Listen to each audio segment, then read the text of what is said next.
Je veux rendre hommage, dans le cadre de cette émission sur le panafricanisme, à des pionniers comme mon compatriote Anténor Firmin, Henry Sylvester Williams, Kwame Nkrumah, Marcus Garvey, Dubois, entre autres. Vous savez, ils étaient là à la fin du 19e siècle à croire en une utopie.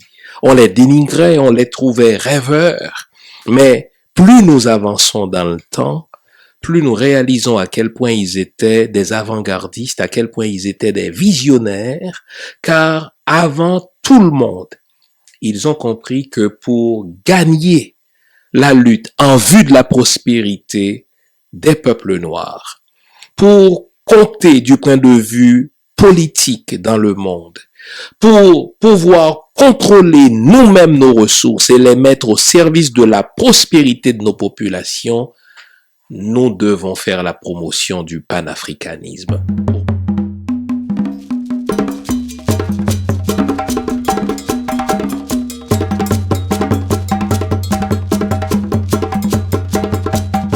L'union entre les Haïtiens de diverses couleurs, on en a déjà prévenu, n'est qu'apparente. Au fond, ils ne s'aiment pas ni ne s'estiment. La preuve, c'est que les mariages entre des personnes de castes différentes sont rares. Et quand ils ont lieu, jamais désintéressés. La couleur est encore, moins que les cheveux, une cause de répugnance. Un homme clair consentira à épouser une femme brune, mais riche, bien entendu, si elle a les cheveux plats et longs. Sans cela, il ne se mariera pas avec elle, sinon qu'au risque de perdre toute considération parmi les gens de sa caste. On doit bien penser que plus tard, la couleur sera une nouvelle cause d'empêchement, principalement si les métis remplacent tout à fait les blancs et gouvernent seuls le pays. On ne déroge plus à ce qu'on appelle dans les colonies la noblesse de la peau. Déjà même dans les maisons haïtiennes dites de bon ton, on n'appelle plus les négresses que grisettes. Gaspard Théodore Molien, Mœurs d'Haïti, texte inédit.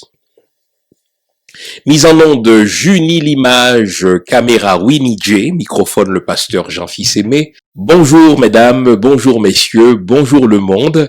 Bienvenue à cette autre édition de votre émission Lumière sur le monde. Comment allez-vous? J'espère que vous vous portez bien. Et comme annoncé la semaine dernière, nous allons parler du panafricanisme. Ce que je compte faire ce matin, ce n'est point de vous brosser l'historique de ce projet, l'historique de ce portrait, de cette mission à laquelle nous sommes appelés, que de construire le panafricanisme. Je ferai autre chose.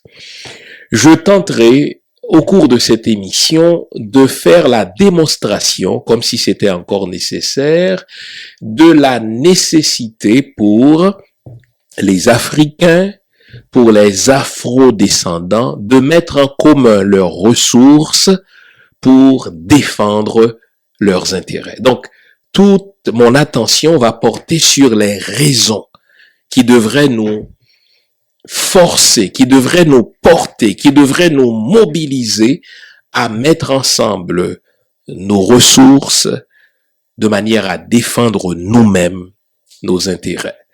Le texte que je viens de vous lire est de Gaspard Théodore Molien. Vous vous souvenez de ce jeune et brillant diplomate du point de vue de la France qui a vécu en Afrique, qui a roulé sa bosse dans plusieurs pays africains et qui a expliqué à son patron, le roi de la France d'alors, comment faire pour contrôler à tout jamais les pays de l'Afrique.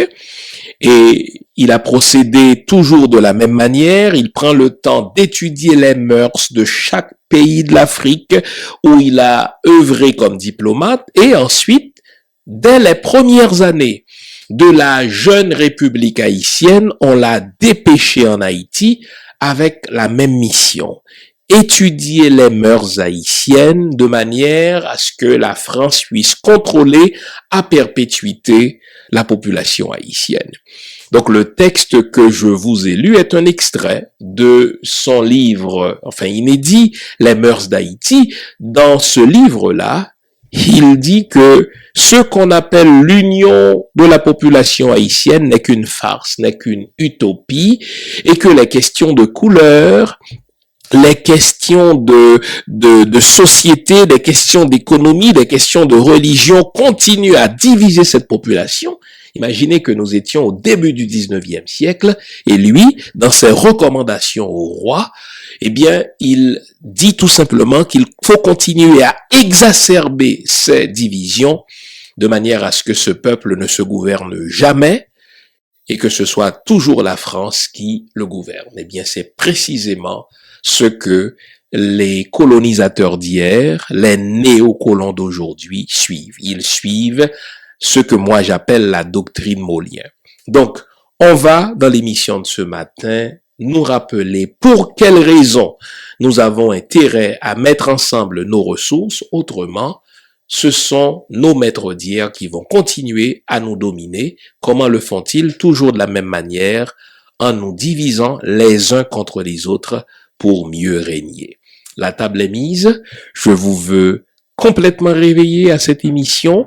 Voilà pourquoi je vous invite à vous faire une bonne tasse de thé, une bonne tasse de café, une bonne tasse de chocolat chaud. En tout cas, offrez-vous tout ce qui est de nature à vous garder attentif. Nous allons ce matin encore nous dire les vraies affaires.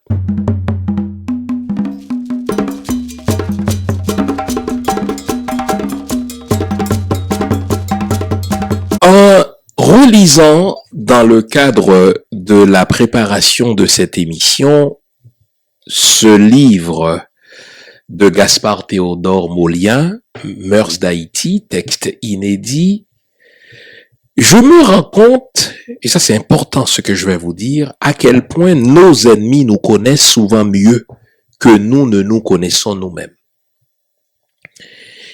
Nos ennemis connaissent nos points faibles, ils connaissent nos points forts, ils connaissent nos valeurs, ils connaissent nos sensibilités et ils se font 9 fois sur 10 un portrait réaliste de nous, mais toujours dans le même but, celui de nous dominer. Le colon d'hier ne veut pas renoncer à nous parce que nous lui rapportons. Le colon d'hier ne veut pas renoncer à nos territoires parce que nos territoires sont extrêmement riches. Et s'il y renonce à ces territoires, c'est pas compliqué. Tout leur mode de vie, ce que eux appellent leur civilisation, ce que eux appellent leur richesse, tout cela s'effondre. Alors, qu'on me comprenne bien, nos maîtres d'hier refusent de renoncer à nous, car sans nous, ils ne sont rien. Sans nous, ils ne sont rien. Sans nos pays, ils ne sont rien non plus. Alors, soyons aussi futés qu'eux, et même plus futés qu'eux, pour nous dire que c'est un combat, c'est une lutte à finir. La colonisation ne disparaîtra pas sans que nous, les peuples anciennement colonisés, nous ne nous mettions de tout cœur là-dedans, sans que nous n'y mettions toute l'énergie qu'il faut. Vous notez que la recommandation de Molien se résume en une seule phrase, enfin la phrase de Machiavel, divisez-les pour que nous puissions les dominer. En lisant Molien, j'ai relevé 7 domaines dans lesquels il nous divise, qui sont encore de mise aujourd'hui. Nous allons les voir, ces 7 types de division.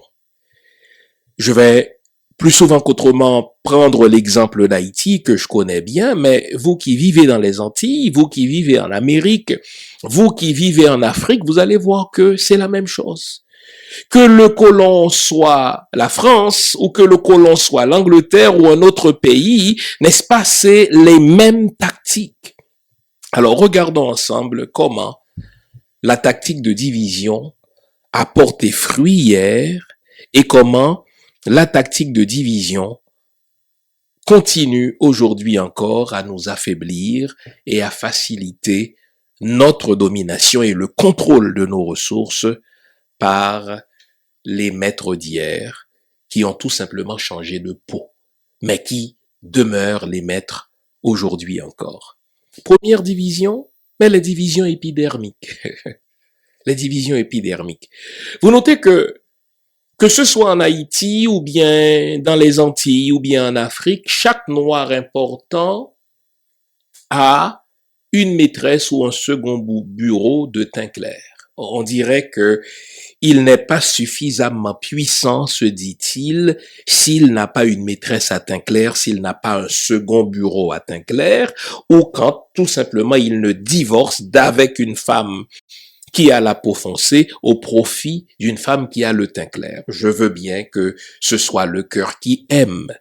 Et l'autre disait que le cœur a ses raisons que la raison ne connaît point. Mais fine, mais restons sérieux, restons vrais, restons ancrés dans nos réalités historico-sociales. Vous savez bien que longtemps après la fin de la colonisation, soi-disant, longtemps après la proclamation de l'indépendance haïtienne en 1804, indépendance par laquelle nous proclamions renoncer à tous les préjugés, vous et moi savons que les préjugés épidermiques continuent de mimer le vivre ensemble dans nos pays.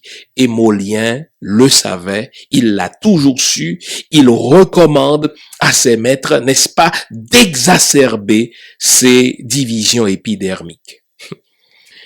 C'est à ce point ridicule que si vous vous rendez en République dominicaine, par exemple, et que vous rencontriez un Dominicain qui a la peau aussi foncée que la mienne. Si vous lui demandez est-ce qu'il est noir, il va vous dire non, il risque même d'être insulté. Il n'est pas noir, il est indio. Parce que pour lui, le noir, c'est l'haïtien qui vient traîner chez lui. C'est l'haïtien, n'est-ce pas, qui est au bas de l'échelle dans son pays. Mais lui, il n'est pas noir, il est indio parce que le mot noir, pour lui, ne réfère pas seulement à la couleur de la peau. Le mot noir réfère pour lui, n'est-ce pas, à un statut social, à un rang social, et il ne veut rien savoir de cela. Et vous allez voir que le Dominicain va tout faire pour cacher son africanité. Il va tout faire pour cacher ses racines africaines, ce qui nous fait rire parce que c'est ridicule. Si vous l'entendez parler, si vous le suivez dans ses réflexes, si vous discutez avec lui sur ses croyances religieuses, sur ses croyances spirituelles, tout le rattache à l'Afrique. Mais il va tout faire aussi pour qu'on ne le prenne pas pour un afro-descendant, pour qu'on ne le prenne pas pour un noir. Mais ça, c'est une graine qui a été semée en nous depuis la colonie et qui continue d'être exacerbée, n'est-ce pas, même après la colonisation, les divisions épidermiques. Ce qui donne dans les familles ce qu'on appelle le phénomène du colorisme. C'est à ce point ridicule que dans une même famille, vous allez avoir tel enfant qui a la peau foncée, tel autre qui a le teint clair, mais si vous suivez bien la manière dont les parents se comportent avec les enfants, eh bien le comportement n'est pas le même. On dirait que les parents vont manifester une tendresse plus grande, une affection plus grande, un respect, une estime, n'est-ce pas, plus grande vis-à-vis de l'enfant qui a le teint clair en comparaison à l'enfant qui a la peau foncée. Ça remonte à la période de la colonie, quand la même femme donnait naissance à un enfant foncé qu'elle avait d'un père africain et à un enfant au teint clair qu'elle avait d'un Français. Eh bien, cet enfant qui avait le teint clair était l'objet de toute l'estime de cette mère. Eh bien, ces divisions perdurent.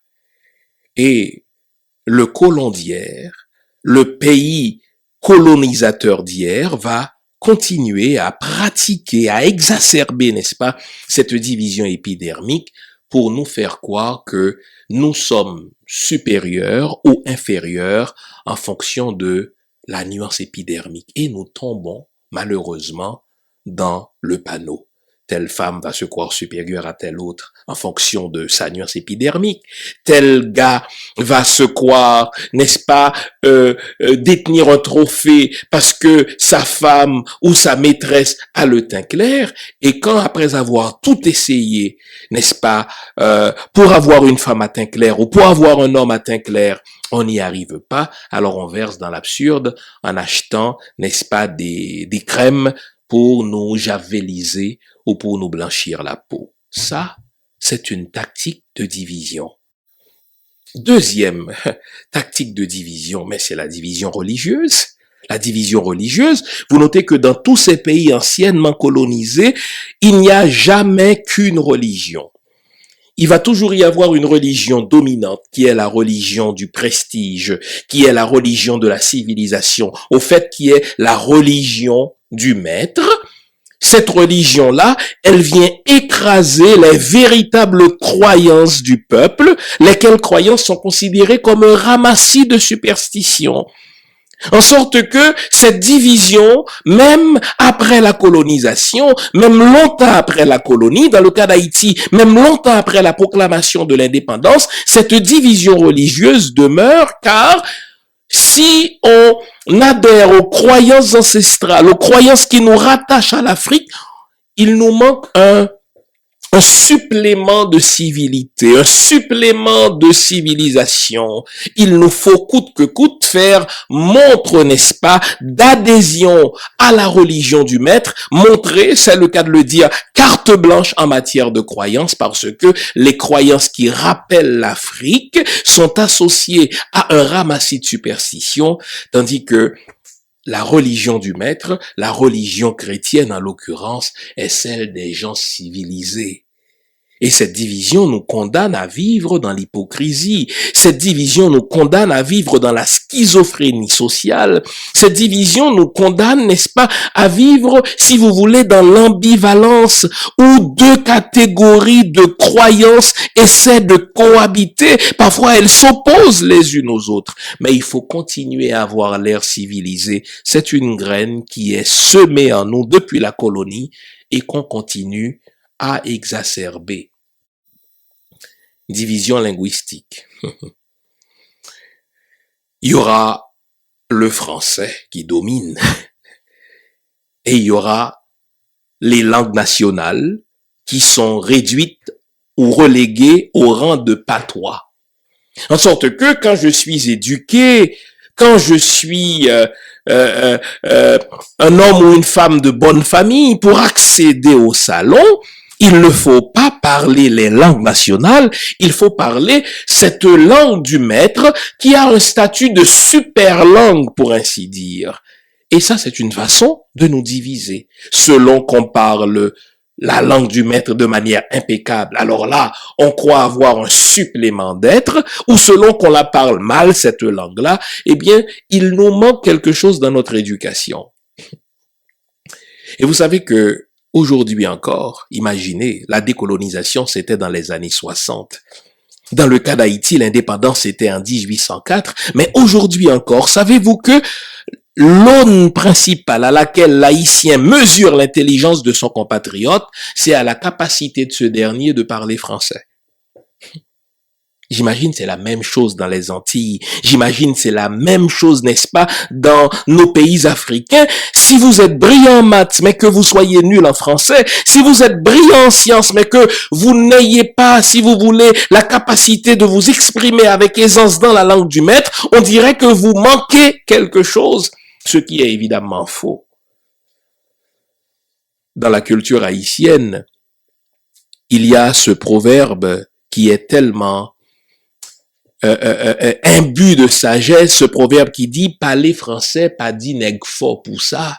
Ce n'est pas parce que vous parlez bien la langue du maître que vous êtes, pour ainsi dire, intelligent pour autant. Mais cette division-là que j'appelle la division linguistique continue d'être utilisée par le colon d'hier, le néocolon d'aujourd'hui, pour nous dresser les unes ou les uns contre les autres.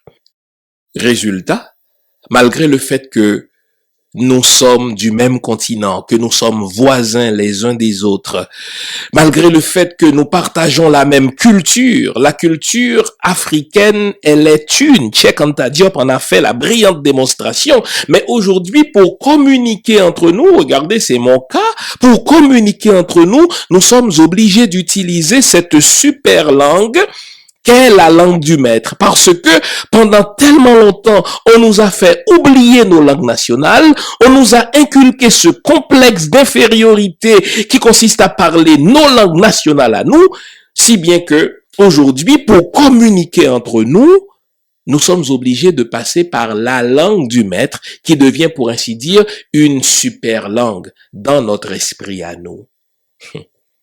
C'est une division pernicieuse qui persiste aujourd'hui encore. À part la division religieuse, la division épidermique, la division linguistique, il y a la division politique. Regardez, dès que quelqu'un s'intéresse à la chose publique dans son pays, l'occidental va lui coller l'un ou l'autre de ses titres, l'un ou l'autre de ses deux attributs. Soit que c'est un politicien pro-occidental, auquel cas on va dire de lui que c'est un politicien modéré. Modéré par rapport à quoi?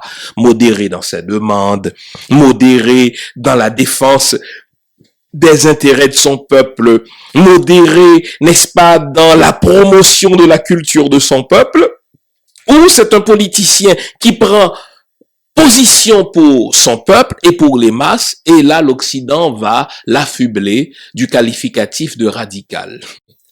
Et vous allez voir, que vous soyez en Haïti, que vous soyez, n'est-ce pas, en Afrique ou dans les Antilles, dès que quelqu'un s'intéresse à la gestion de la chose publique et qu'il commence à avoir une certaine popularité, l'occidental va le qualifier soit de modéré, donc de pro-occidental, on pourra faire affaire avec lui, ou de quelqu'un qui prend position pour la masse, auquel cas va-t-on l'affubler du titre, n'est-ce pas, de radical ou de radicaux s'il s'agit de plusieurs d'entre eux.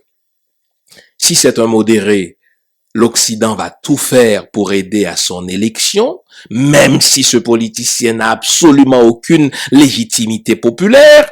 Une fois qu'il est élu, l'occidental va tout faire pour le maintenir au pouvoir parce que c'est un homme qui est là plus pour l'occidental que pour sa nation. Mais si c'est quelqu'un que l'occidental qualifie de radical, on va lui mettre des bâtons dans les roues. On va l'empêcher d'être élu. S'il est élu, on va assassiner son nom, on va salir son nom, ce que l'occidental appelle justement de character assassination. On va assassiner le nom du personnage. On va déstabiliser son gouvernement. On va déstabiliser son pays. Et s'il s'accroche, on risque même de l'emprisonner ou de l'assassiner. Plusieurs noms, n'est-ce pas, remontent à votre mémoire dès que je parle de politiciens que l'occidental considère comme radical. Vous pensez, dans le cas du Congo, n'est-ce pas, à Patrice Lumumba ou à tant d'autres.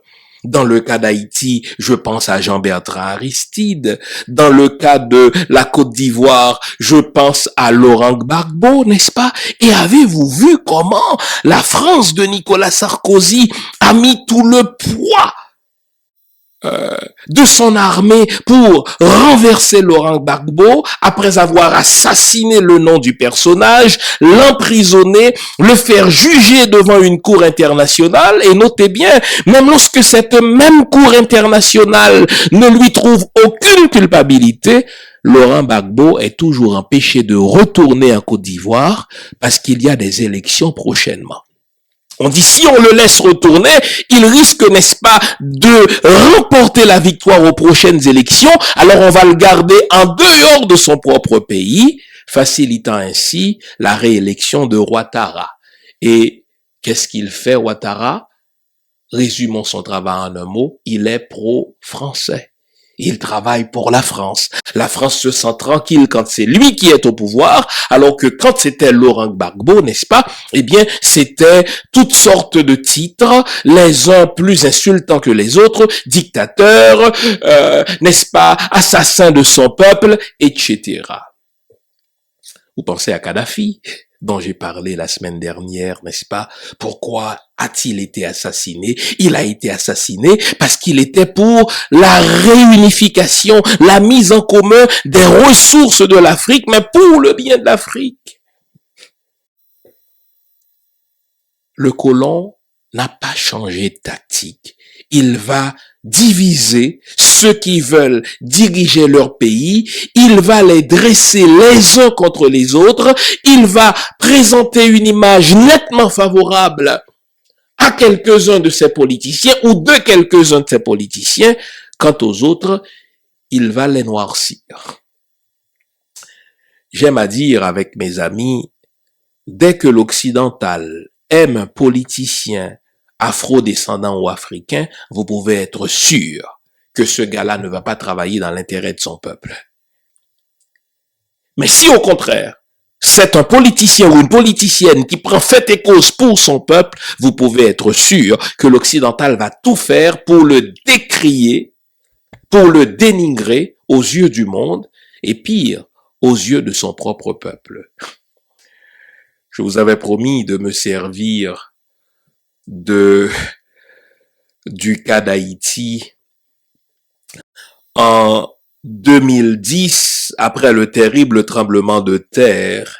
Il y a eu des élections en Haïti et il y avait parmi les politiciens qui faisaient l'actualité, il y avait Jude Célestin, il y avait Mirland Manigat dont la compétence est incontestable, mais il y avait un grivois, un homme infréquentable du nom de Michel Martelly. Bon. Après le premier tour des élections, tout le monde sait que Michel Martelly ne figurait pas pour participer au second tour. Au fond, quand je dis tout le monde le sait, je cite ici le livre de Ricardo Seitenfus, un haut diplomate brésilien accrédité à Port-au-Prince qui a écrit un livre dont je vous recommande la lecture, L'échec de l'aide internationale à Haïti, dilemmes et égarements. Ricardo Seitenfus, donc, qui fut un haut diplomate des Nations Unies à Port-au-Prince lors de ces élections, nous dit que Michel Martelly ne faisait pas partie des deux candidats retenus pour le second tour. Mais l'international cherchait à imposer Michel Martelly de toutes les manières. D'abord, c'était un homme en faillite. On saisissait ses biens aux États-Unis parce qu'il était incapable de payer. Et là, l'international se dit, puisque c'est un homme financièrement en faillite, ça veut dire qu'il est corruptible et il sera corrompu jusqu'à l'os. Et si vous regardez le quinquennat de Michel Martelly, c'est de la corruption, n'est-ce pas, de bord en bord. Et il ne s'en cache même pas. Le peuple haïtien aujourd'hui continue à se demander, mais où sont passés les milliards de Petro-Caribé? Lui, il s'en fout, il nous insulte, n'est-ce pas, au grand plaisir de la communauté internationale. Et si on ne fait pas attention, on va nous le refiler dans la gorge parce que ce sont ces types de candidats-là, c'est ce type de politiciens-là que l'international veut imposer au peuple anciennement colonisé. C'est pas un homme de grande éducation, hein. Il n'a que faire des grandes théories internationales, il n'a que faire des grandes théories économiques, il n'a que faire des grandes théories de développement. C'est un grossier personnage, il a construit sa réputation en débitant des bêtises, en débitant des grossièretés, et c'est ainsi que l'international nous l'a imposé. C'est l'incarnation même de l'indécence. Et vous savez quoi? Malgré tout ce que je vous dis de cet homme, c'est précisément pour nous l'imposer que Hillary Clinton a fait le grand voyage en 2011 pour menacer le président d'alors René Préval d'exil s'il refusait d'admettre Michel Martelly au second tour. Imaginez la secrétaire d'État américain Hillary Clinton d'alors qui fait le voyage un dimanche pour rencontrer le président d'alors d'un pays souverain pour dire c'est Michel Martelly qu'on veut. Vous connaissez la suite de l'histoire. Michel Martelly fut imposé effectivement.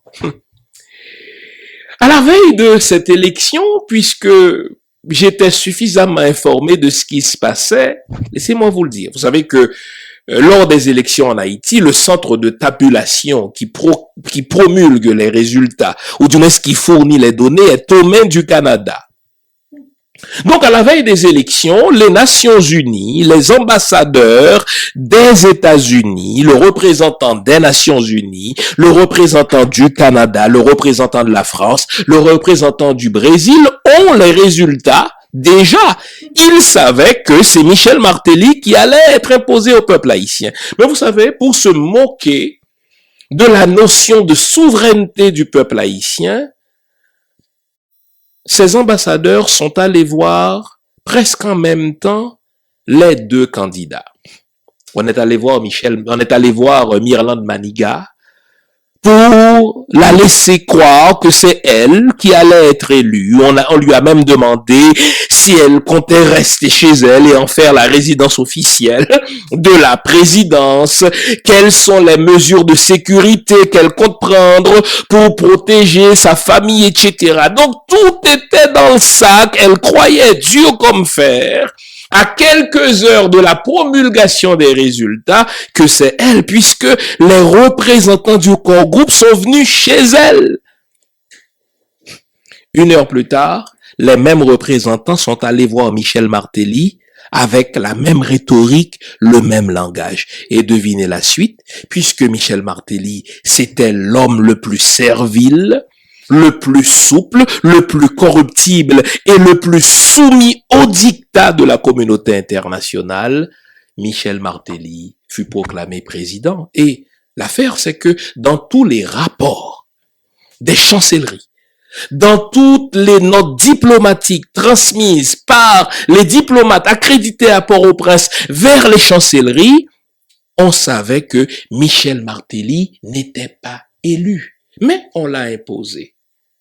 Ce qu'il y a de plus terrible, et ça je tiens à le raconter, pendant le quinquennat de Michel Martelly, il n'y a pas eu de plus grande fan de Michel Martelly que l'ambassadrice des États-Unis accréditée à Port-au-Prince. Je parle de Madame Anne Pamela White. Cette femme-là portait le chandail du parti de Michel Martelly, le chandail rose. Non seulement portait-elle le chandail du parti de Michel Martelly, elle portait le bracelet des partisans de Michel Martelly.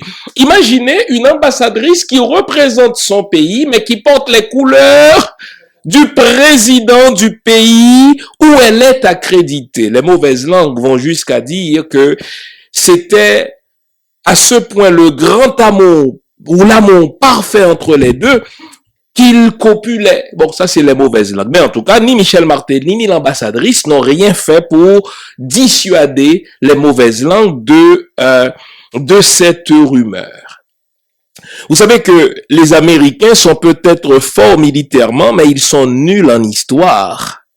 Si Madame Anne Pamela White connaissait un tout petit peu l'histoire d'Haïti, elle saurait justement que, en 73, l'un de ses prédécesseurs, l'ambassadeur Clinton Everett Knox, a été kidnappé par des Haïtiens le 23 janvier 73 pour exactement le même type de comportement. Il y avait un ambassadeur américain accrédité à Port-au-Prince qu'on appelait un ambassadeur macoute, qui portait des couleurs macoute, qui s'affichait clairement comme étant un macoute. Et vous savez quoi? On l'avait kidnappé.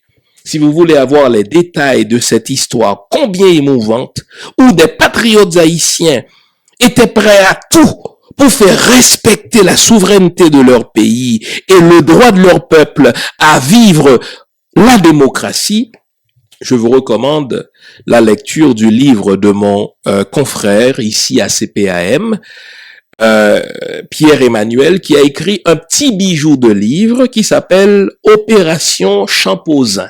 Eh bien, Opération Champosin, c'est le nom de code que ces activistes patriotes haïtiens s'étaient donné pour kidnapper l'ambassadeur américain qui était trop macoute à leur goût. En tout cas, si Madame White avait fait un petit peu d'histoire, elle saurait que son prédécesseur s'était aventuré dans une voie trop partisane et il en a payé le fort prix. Mais qu'à cela ne tienne.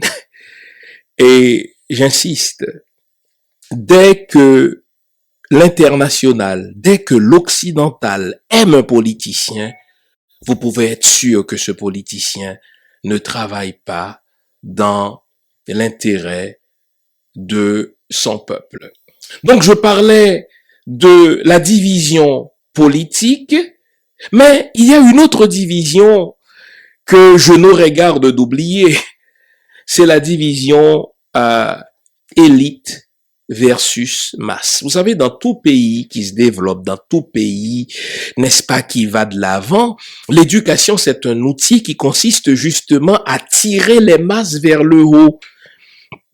Mais dans ces pays anciennement colonisés, l'éducation sera un outil pour construire une élite, et l'élite, une fois construite, la diviser d'avec les masses. Regardez nos pays. Dès que quelqu'un est instruit, dès que quelqu'un est éduqué, dès que quelqu'un est scolarisé, eh bien, il ne voit pas son statut d'hommes et de femmes scolarisés, n'est-ce pas, comme un outil pour servir sa population, comme un outil pour servir sa communauté, mais il se sert de son éducation pour faire ce qu'on appelle justement une élite cloche, pour se construire une barrière et pour faire sentir à cette masse non éduquée ou mal éduquée, pour faire sentir à cette masse non scolarisée ou mal scolarisée qu'elle n'est pas tout à fait rendue encore au rang des humains et que cette masse-là doit être asservie par elle, l'élite. Et vous allez voir que dans tous nos pays africains ou nos pays afro-descendants, eh bien, le colondière, le pays colonisateur va continuer à dresser les élites contre les masses pour empêcher que nous n'allions jamais de l'avant.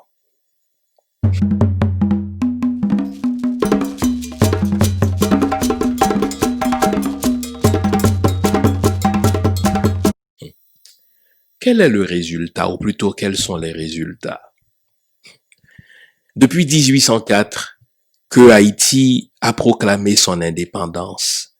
Depuis les années 60, que nous, populations des pays africains, avons réussi ce qu'on appelle la décolonisation. Quels sont les résultats? Nous ne contrôlons toujours rien. Nous ne contrôlons pas nos armées, nous ne contrôlons pas nos territoires, nous ne contrôlons pas nos ressources, nous ne contrôlons pas, n'est-ce pas, notre programme scolaire, nous n'avons aucun contrôle sur la langue que nous parlons. Nous ne comptons pas sur le plan international. Quand vous parlez d'Afrique sur le plan de géopolitique, dites-moi un homme d'État africain ou afro-descendant qui compte vraiment du point de vue géopolitique. Nous sommes des mineurs. On nous traite comme des mineurs. On a besoin de nos ressources, on nous les vole, on nous les prend, on place à la tête de nos pays, n'est-ce pas, des intendants qui sont là pour satisfaire les exigences des pays colonisateurs, mais bilan pour nos populations. Nous sommes parmi les plus pauvres, nous sommes parmi les moins avancés, nous sommes parmi les pays les plus instables, nous sommes parmi les pays qui quémandons à la porte des autres pour avoir un visa. Tenez, j'allais oublier cette autre division. Ça, c'est la dernière trouvaille de l'occidental au cours des dernières décennies. L'annulation des visas. À force de créer l'instabilité dans nos pays, à force de déstabiliser nos populations, à force de déstabiliser nos États, eh bien, l'occidental a réussi à faire de chaque individu des populations africaines ou des populations afrodescendantes un demandeur potentiel de visa. Pourquoi? Parce qu'ils ont provoqué de l'instabilité dans nos pays, ce qu'on appelle les push factors. Et ils savent que puisque nos pays, malgré les ressources, puisque nos pays, malgré la beauté des territoires, sont devenus un enfer pour, n'est-ce pas, leur population, ils savent que chaque individu, chaque citoyen africain ou afrodescendant veut aller chercher un visa chez eux. Alors, qu'est-ce qu'ils font? Ils vont se servir de ce satané visa pour exercer des pressions indues sur les politiciens qui veulent défendre les intérêts de leur nation. Je vous avais promis de me servir de l'histoire d'Haïti. En 2011, René Préval ne voulait pas céder à l'international de mettre Michel Martelly sur la liste des candidats admis au second tour. Vous savez ce qu'a fait l'international en la personne d'Edmond Mulet. Encore une fois, allez lire Ricardo Seitenfuss, le livre dont je vous ai parlé il y a quelques instants. Eh bien, Edmond Mulet est allé lui dire, regardez, votre femme vient de faire l'acquisition d'une maison en Floride et ses enfants étudient aux États-Unis.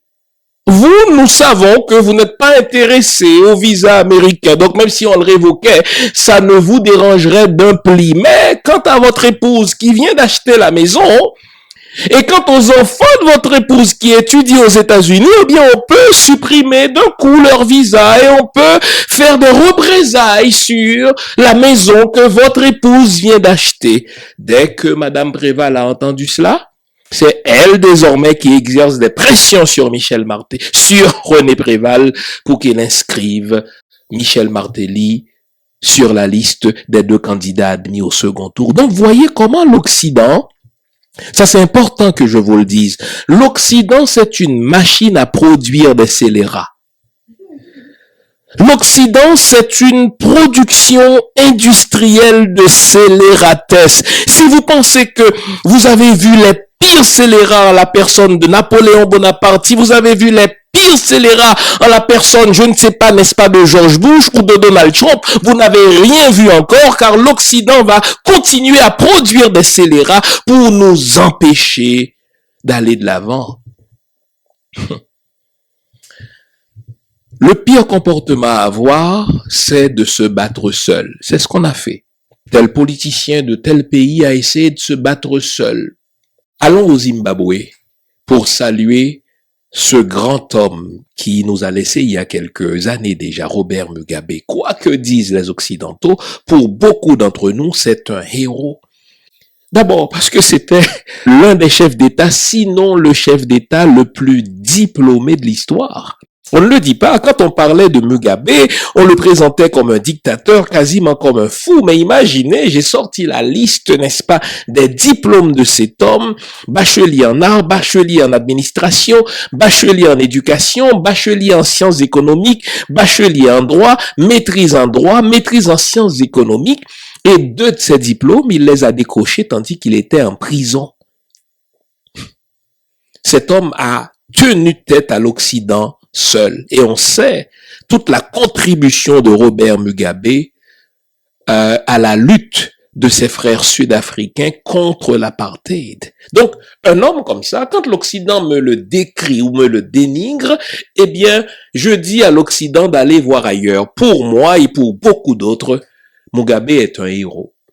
C'est le cas aussi pour les Castro.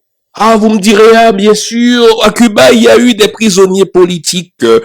Est-ce qu'il n'y a pas des prisonniers politiques dans les pays occidentaux? Voyons donc. Mais les Castro, pour moi, sont des héros. Dès que des gens tiennent tête à l'Occident pour défendre l'intérêt de leur peuple, j'applaudis leur régime, j'applaudis leur administration. Donc, on a pris ces exemples-là pour vous dire que quand un individu tient tête à l'Occident, Oui, je l'applaudis, mais la lutte a des limites. Il faudra qu'on apprenne à mettre en commun nos ressources pour défendre ensemble nos intérêts.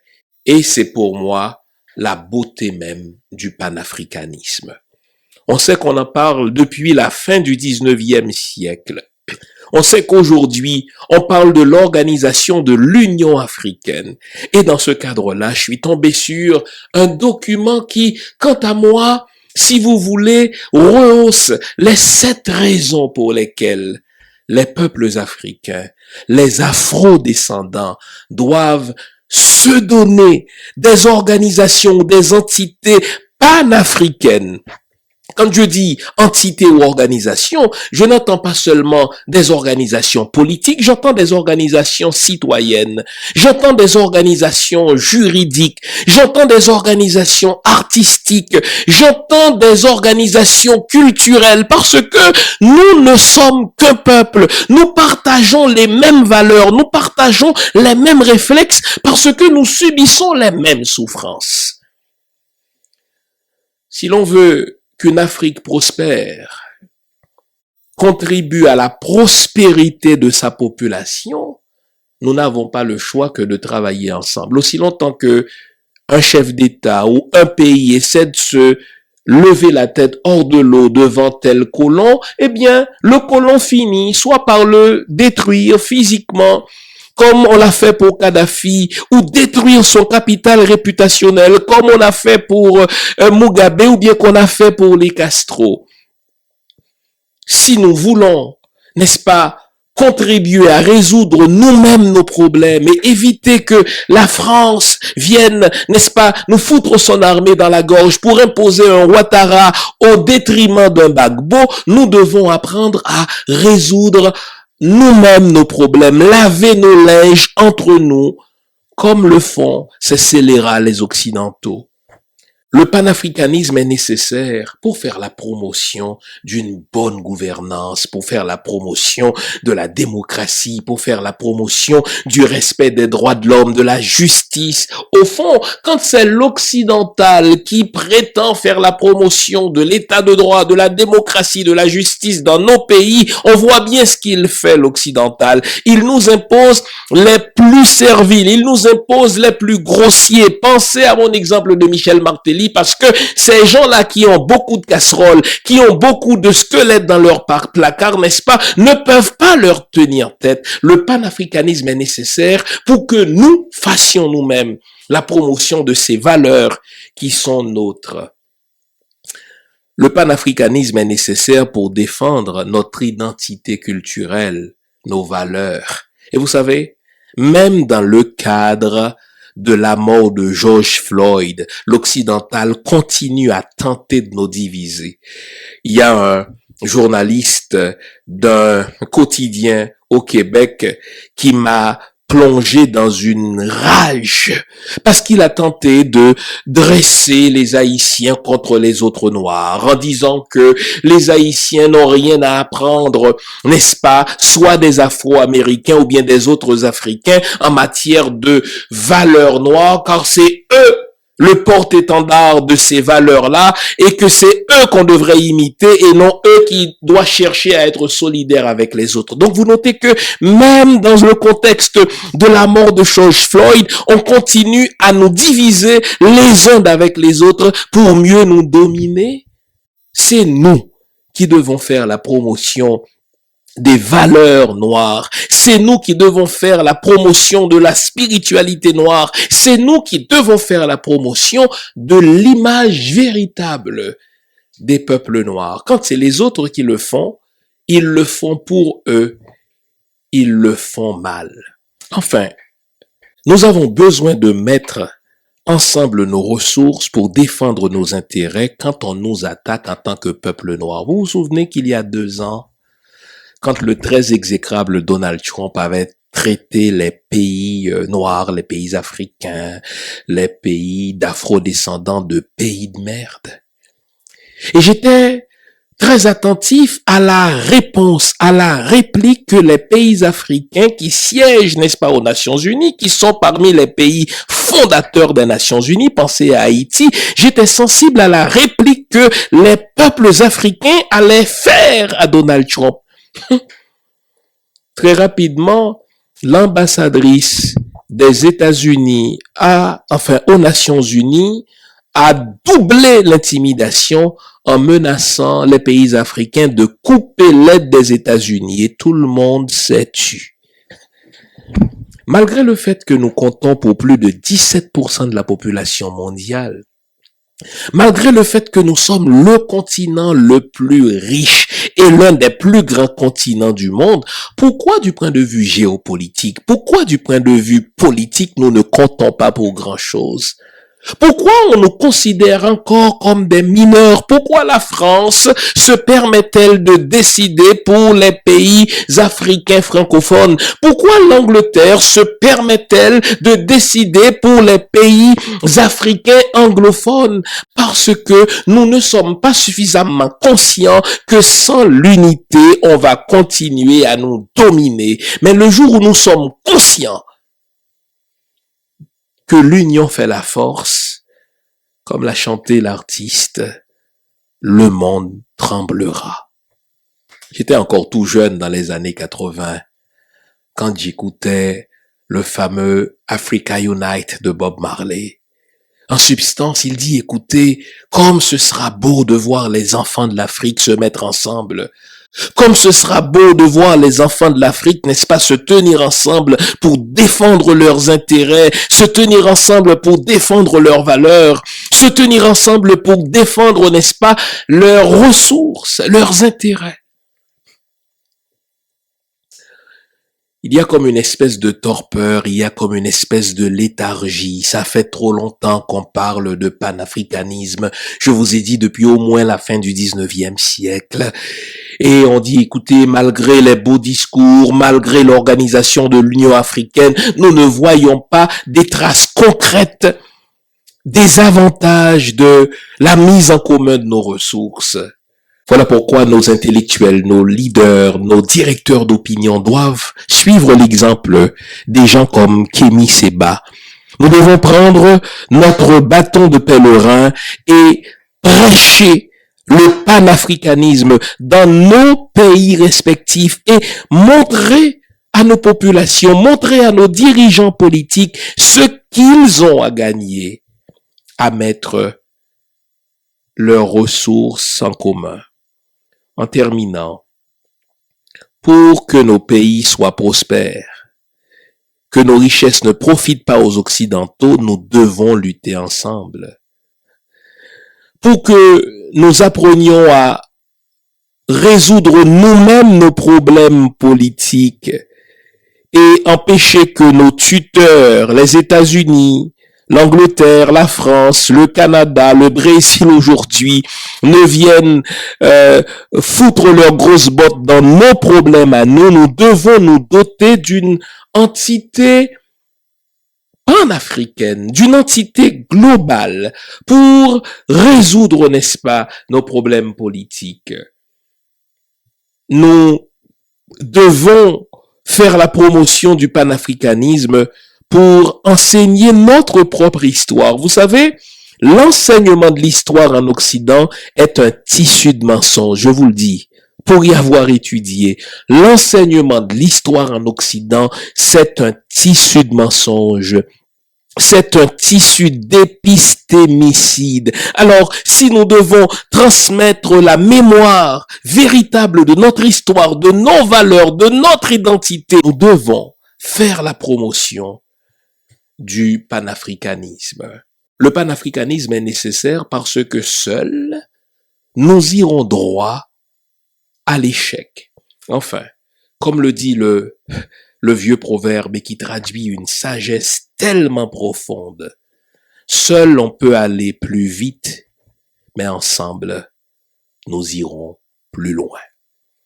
J'espère de tout cœur que l'émission de ce matin trouvera écho dans vos cœurs et que vous-même, l'ayant entendu, vous puissiez passer le message à vos compatriotes, que vous puissiez le faire monter jusqu'à vos dirigeants, que nos intellectuels dans nos populations respectives découvrent que pour lutter contre le racisme anti-noir, il n'y a pas de meilleur antidote que la mise en commun de nos ressources, que la mise en commun de nos populations, parce que nous sommes ensemble. Merci de votre attention. À la semaine prochaine.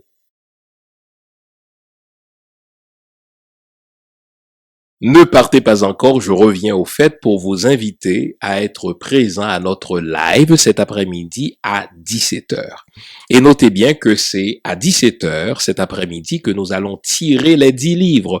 Vous vous souvenez que je vous avais promis que quand on atteindrait les 10 000 abonnés, je tirerais 10 livres. Bien.